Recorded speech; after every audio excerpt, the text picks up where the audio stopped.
boleh ya pi atau pi tip bagi Kristen Katolik si sen kita ya kadang-kadang pernah silang mat daud pe boleh gile akum ta kadang cuma ayu benta daud pe ya silang mat tungin apa punya hagani video bening kong ya udah pe pen kemau yang ai pi ya ka jings ngauret humility ngi I hapo ka jutang barim u Daniel kinong Nineve ujo por kum ta ter habagi pen I ya ka dak chong ka jing ngauret ya ka dak chong ka jing kelabamon ki shong how to pay Tika ni ka pen I ya ka dak chong ka jing wan pai biang shaw play lingba ka jing ngauret ka jing wan pai biang shaw play lingba ka jing kelabamon baar pat ka pengen mau ka jing long briu ka jing long do chong na chong pi ka mau bo ling do ta ya tu ka dak ka ding pana daud pe bok shilang mat ong kum no pareng yong no remember you are dust and to dust you shall return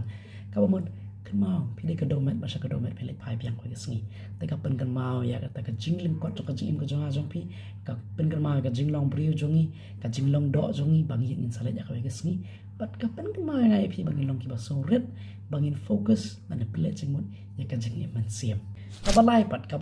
pen I ka dak ka shin ngani ka ta ka symbol jong ka jing ngai Kristen jongi kan mau bowling do open baptist pi ule ka dak ka ding pana po silang mat teman taru daud pe po silang mat kani ka pen I baka silang mat jongi ka dai ka jaka ka ba syai ka jaka ka ba pau shina si pa baro te ka bangi ra ka jingit lingba ka dak ka ding pana ni ngira ka jingit chaki we berkani ka dai ka dak ka balai umdai bang ka show off and dai pen I bang ya rangkat baru play ka basau pat ka pen ka mau ngai pi ka jing sedang jong ka ayom lent lanik yong lenten season da pareng te ka mo ayu ka jing sedang jong ka ni nang ni sengi balang berpe hadu dakut sau po sengi lenter kan mau ka jing jong iru laut pe kando shout cross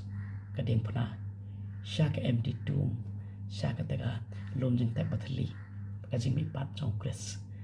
te kani ka pen ka mau ngai pi ka journey jongi habangi move forward learning yach